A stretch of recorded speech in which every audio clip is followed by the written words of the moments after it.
Hi friends, అందరికీ నమస్కారం. రేవంత్ అన్న ముఖ్యమంత్రి అయితే తిరుపతి దర్శనం చేసుకొని మంచిగా గుండు తీసుకుంటానని మొక్కున్నాను. ఈ గుండు తిరుపతి వెళ్ళింది, తిరుపతి దర్శనంది. అదేవిధంగా ఇప్పుడు రేవంత్ అన్న ముఖ్యమంత్రి అయితే శివమాల వేస్తానని అయితే మొక్కున్నాను. రేపు శివమాల వేసుకుంటున్నాను. రేపు అంటే రేపు గురువారం శ్రీశైలం వెళ్తున్నాం. శుక్రవారం రోజు శివమాల వేసుకుంటున్నాం. గతంలో కూడా రేవంత్ అన్న జైల్లో ఉన్నప్పుడు అన్న జైలు నుంచి మంచిగా బయటకు వస్తే శివమాల వేసుకుంటానని అయితే మొక్కుకున్నాను. అన్న జైలు నుంచి బయటకు వచ్చినప్పుడు మొదటిసారి శివమాల వేసుకోవడం జరిగింది. రెండోసారి అన్న కొడంగల్లో ఓడిపోయినప్పుడు మళ్ళీ మల్కాజ్గిరిలో ఎంపీగా గెలవాలి ఎట్టి పరిస్థితిలో అని మళ్ళీ శివమాల వేసుకున్నాను. అప్పుడు కూడా అన్న ఎంపీగా గెలిచిండు. అప్పుడు కూడా శివమాల వేసుకోవడం జరిగింది. ఇప్పుడు కాంగ్రెస్ పార్టీ అధికారంలోకి వచ్చి రేవంత్ అన్న ముఖ్యమంత్రిగా అయితే మరోసారి శివమాల వేసుకుంటానని అయితే మొక్కుకున్నాను. అన్న కాంగ్రెస్ పార్టీ వచ్చింది, అన్న మళ్ళా ముఖ్యమంత్రిగా గెలిచిండు. కాంగ్రెస్ పార్టీ బాగుండాలి, అందరిని ప్రజల్ని మంచిగా చూడాలని చెప్పి ఇంకోసారి అయితే శివమాల వేసుకోవడం జరుగుతుంది. రేపు బయలుదేరుతాను. శుక్రవారం రోజు శివమాల వేసుకుంటాను. ఇదంతా వీడియోలు చూసి ఏమైనా పిచ్చా, ఏమైనా కావాలని చేస్తున్నాడా, అభిమానమా, ఏంది అని చాలామంది అనుకుంటారు. ఒక్కొక్కరికి ఒక్కొక్క పిచ్చి. నన్ను దగ్గర నుంచి చూసిన వాళ్ళకు అందరికీ తెలుసు నేను రేవంత్ రెడ్డి అన్న కోసం ఎంత పిచ్చిగా అయినాను. నేను కావాలని చేయను. నాకు మనసుకు అది, నా మైండ్ అది ఫిక్స్ అయిపోయింది. ఈ జన్మ రేవంత్ అన్నకు అంకితం అని. ఈ జన్మలో ఏం చేసినా రేవంత్ రెడ్డి అన్న కోసం. మీరు మళ్ళా ఇది అది కామెంట్లు అది పెట్టారండి, సపోర్ట్ చేసేలా కామెంట్స్ పెట్టండి. కానీ అన్న ఇదేమన్నా పిచ్చా, కావాలని చేస్తున్నావా, ఎందుకు ఇట్లా పెడుతున్నావు, అది ఇదని అయితే చెప్పకండి. నాకు రేవంత్ అన్న అంటే ఈడ కూర్చున్నాడు. మళ్ళా నాకు రేవంత్ అన్ననే నాకు కొట్టి తిట్టి నువ్వు నా ఇంట పడకరబై అని నన్ను కొట్టి తిట్టినా నేనైతే ఆయన ఇంట వెళ్ళడం అయితే నేను చూడను. ఆయన వైపు నేను వెళ్ళకుండా అయితే నేను ఉండలేను. ఆయన నన్ను స్వయంగా నాకు రేవంత్ రెడ్డి అయినా నువ్వు నీ అభిమానం వద్దు, నువ్వు వద్దు అని చెప్పి నేను తిట్టినా కొట్టినా నేనైతే రేవంత్ రెడ్డి అన్న అయితే నేను వదిలేలేను. ఎందుకంటే అది ఇంకా అంతే. అది ఒక్కొక్కరికి ఒక్కొక్క గోల్ ఉంటుంది.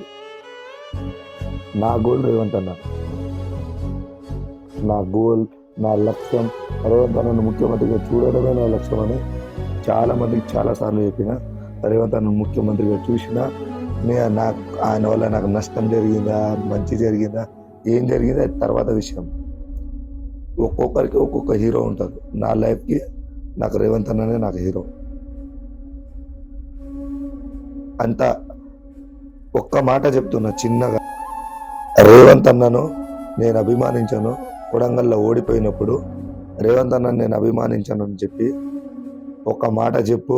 రేవంత్ అన్నకు చేత కాదు, రేవంత్ అన్న నేను అభిమానిగా ఉండనని ఒక మాట చెప్పు. లేదంటే ఈ రాష్ట్రం వదిలి వెళ్ళిపో, ఈ రాష్ట్రంలో ఉండకు అని చెప్పి. అంటే కొడంగల్లో నేను పందెం కాశాను, రేవంత్ అన్న 100% గెలుస్తాడు. నా పందెం ఏంటంటే రేవంత్ అన్న గెలవకపోతే నేను ఈ రాష్ట్రం వదిలి వెళ్ళిపోతానని. అయితే రేవంత్ అన్న గెలవనప్పుడు నాకు ఇంకో మాట కూడా చెప్పారు. రేవంత్ అన్నకు చేత కాదు, నేను ఆయన అభిమానిని కాదు అని ఒక మాట చెప్పు, నువ్వు ఎక్కడైనా ఉండొచ్చు అని చెప్పారు. నేను ఆ మాట అనలేకనే నేను రాష్ట్రం వదిలి వెళ్ళిపోయాను. నాకు ఏదో పని వస్తుంది అక్కడ, ముందు నేను సెట్టింగ్ చేసుకొని వెళ్ళలే. నాకు ఏ పని నాకు చేత కాదు, అంటే లేబర్ పని ఏ పని నాకు చేత కాదు. అటువంటప్పుడే నేను రాష్ట్రం వదిలి వెళ్ళిపోయాను, ఫుట్పాత్ మీద పడుకున్నా. అంతటి అభిమానం. ఈరోజు ముఖ్యమంత్రి అయినాక నేను ఈ వీడియోలు పెట్టట్లేదు. ఈ అభిమానం ఆగట్లేదు. అన్న ముఖ్యమంత్రి కాకముందు రోజు వెళ్ళేవాడిని, వారంలో వీక్లీ వన్స్ వెళ్ళేవాడిని, నెలలో ఒక 2-3 సార్లు అయినా వెళ్ళేవాడిని, కలిసేవాడిని, మాట్లాడేవాడిని, హత్తుకునే వాళ్ళం. చాలా అంటే చాలా ఇచ్చేసినాం. అన్న కార్ డోర్ ఎక్కి కార్లో కూర్చొని బయటికి వెళ్ళేంత వరకు అన్న ఇంటనే ఉంటుంది. అంత అభిమానించిన. ఇప్పుడు అన్న కొంచెం ఎలక్షన్ ముందర ఒక 2 నెలలు మా కాన్ఫరెన్స్కి వెళ్ళిపోయాను. అప్పటి నుంచి అన్నను కలవలేదు. లాస్ట్ టైం కలిసింది ఇక్కడే ఇదే ఫోటో. అలా ఒక్కొక్కరికి ఒక్కొక్క పిచ్చి. అంత పిచ్చి ఉంది కాబట్టి నా కొడుకుగా రేవంత్ నాయక్ అని పేరు పెట్టించుకున్నా. ఈ జన్మ రేవంత్ అన్నకే అంకితం. ప్లీజ్ గైస్ సపోర్ట్ చేయండి, లైక్ చేయండి, షేర్ చేయండి. రేపైతే శ్రీశైలం వెళ్తున్నా. శుక్రవారం రోజు శివమాల వేస్తాను. అందరికీ బాయ్, సీ యూ. రేవంత్ అన్న అభిమానులందరూ ఒక లైక్ వేసుకోండి, ఒక లైక్ చేయండి, ఒక సపోర్ట్ ఇవ్వండి. మీ సపోర్ట్ నాకు చాలా ధైర్యాన్ని ఇస్తుంది, చాలా నమ్మకాన్ని ఇస్తుంది. కాబట్టి రేపు శివరాత్రి తర్వాత రేవంత్ అన్నను కలవడానికి వెళ్తున్నా.